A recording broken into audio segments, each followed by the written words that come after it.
That's the approach I've taken to build this economy. And what has to be done? Well, we brought down COVID deaths by 90%. We opened schools and businesses that were shuttered. It all created the greatest job recovery in American history. People don't want to talk about these days, but it's true. Since I've become president, we've created 8.7 million new jobs in 16 months, an all-time record. Since I took office with your help, families are carrying less debt nationwide. They have more savings nationwide. More Americans applied for new small businesses last year than ever before in American history. 5.4 million new small business applications. Jobs and companies are coming home again. We're making Buy American a reality, not just a slogan. I don't want to hear any more of these lies about reckless spending. We're changing people's lives. And because of the fact this year, we're delivering the biggest drop in deficit in the history of the United States of America. That was President Joe Biden there, delivering a passionate address to a union convention in Pennsylvania. He's remained adamant that the economy, jobs and inflation remain a top priority for his administration. Inflation remains at a record high, soaring to 8.6% in May. Recent polling has found that the rising cost of living, which includes the soaring gas prices too, is the most important issue facing American households. Joe Biden claimed, however, his economic policies are changing people's lives.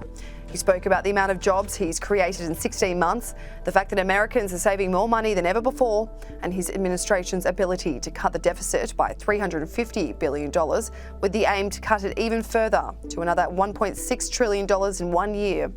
The president said he didn't want to hear about how much spending his administration was doing, but as expected, his critics pointed out that the economy is not where it should be. Alabama Republican Mike Rogers tweeted, "Under President Biden, Americans' lives have changed for the worst. Biden's reckless spending and socialist policies have led to higher inflation and high gas prices. It's obvious that Biden's policies are hurting American families." John Kennedy tweeted, "President Biden is right. 40-year high inflation, formula shortages, and $5 gas are changing lives." Joe Biden took aim at his predecessor's handling of the economy. Do you remember when our economy was like what it looked like before we took office?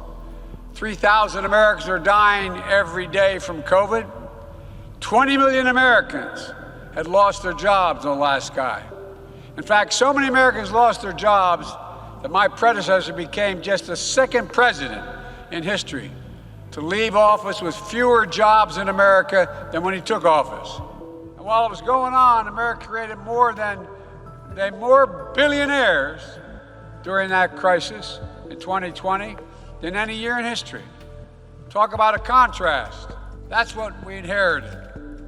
And then, with your help, we went to work with an economic vision that looks out from Scranton, Pennsylvania, hardworking towns like it all across America, not down from Wall Street. Wall Street didn't build this country. The middle class built this country, and unions built the middle class. All eyes will be on the White House to prioritise the economy ahead of the November midterm elections. In order to curb inflation, reports are circulating that President Biden is weighing up whether to end some of Donald Trump's harsh tariffs against China. There are pros and cons to this move. There is a chance it could lower inflation by a small percentage and somewhat ease the cost of living for Americans. However, it could open a can of worms for the country's already very strained relationship with the communist country. According to the New York Times, a report that took place earlier this year found lifting those tariffs could save American households around $797 a year. However, administration officials believe that would actually be much smaller. The Times also report that if the move is done, then the inflation rate would only be reduced by as little as 1/4 of a percentage point. So what happens now? Well, it's looking like the Federal Reserve might have to intervene. Just like here in Australia, lifting the interest rate is seen as a lifeboat to curbing inflation. In the US, the Federal Reserve could raise interest rates by as early as tomorrow, with reports it could be the largest rise since 1994.